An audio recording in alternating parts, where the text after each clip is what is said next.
نحمد ونصلي على رسول الكريم أما بعد فأعوذ بالله من الشيطان الرجيم بسم الله الرحمن الرحيم ولا تمشي في الأرض مرحا فقال النبي صلى الله عليه وسلم من غسل فليس منا রজাতুল কোরআন রাহমানিয়া মাদ্রাসার অনুষ্ঠানের সম্মানিত সভাপতি বিচ্ছেদ বিচারক মণ্ডলীর সাথে পরিচালক ও সামনে ভাষা বাংলা দুই গ্রন্থ থেকে আগত বিশেষ ভাইরা সকলকে আমার সম্মানিত উপস্থিতি আপনাদের সামনে যে একটি আয়াত কারিমা তেলাওয়াত করেছি অর্থ আল্লাহ তাআলা বলেন ওয়ালা তামশি ফিল আরদি মারহা তোমরা পৃথিবীতে অহংকার দিয়ে চলো না। এই অহংকার আমরা দেখে 2020 সালে জুলাই মাসে যারা বলেছিল যে ক্ষমতা আছে এই ক্ষমতা আমরা 40 সাল পর্যন্ত পাবো, কিন্তু আল্লাহ তাআলা দেখাই দিয়েছে যে ক্ষমতা অহংকার করেছে এই ক্ষমতা তোমার জন্য নয়, এই ক্ষমতা আল্লাহ তোমাকে দিয়েছে।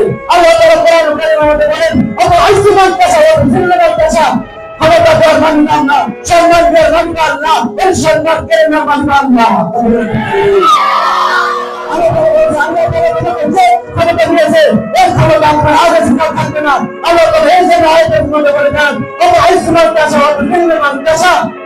যে ক্ষমতা আল্লাহ তাআলা দিয়েছে এই ক্ষমতা কাল ভাঙবে এই জানি মানুষ বলতে পারে না। মুসলমানদের মধ্যে আমরা রাসূল সাল্লাল্লাহু আলাইহি সাল্লাম বলেন মারকাসা ফারিসান বিল্লাহ যে ক্ষমতা দিয়েছে আমি আদেশের অনুসারী নই।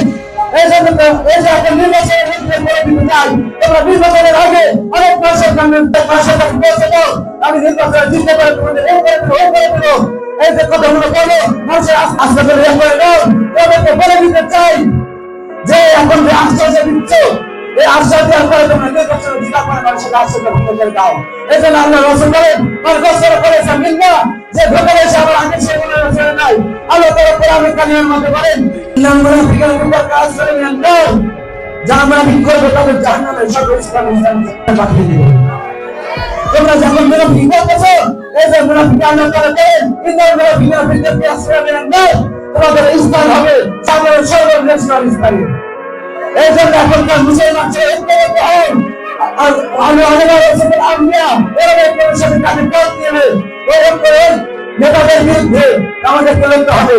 সে নেতাদের বিশ্বাস করা যায় বলে দিতে চাই তোমরা পাহাড় দেখছো তোমরা পাহাড় উঁচু করতে পারি, তোমরা আকাশ দেখেছো আকাশের আকাশের মধ্যে বিষয় করতে পারি, তোমরা সিংহ দেখেছো কিন্তু সিংহের বয়সের কখনো শোনেনি, তোমরা মুসলমান দেখেছো মুসলমানের কখনো ইমান প্রকাশ তোমরা পাবনি। মুসলমানদের তোমরা ইসরায়েলকে করে আসতে পারবে না।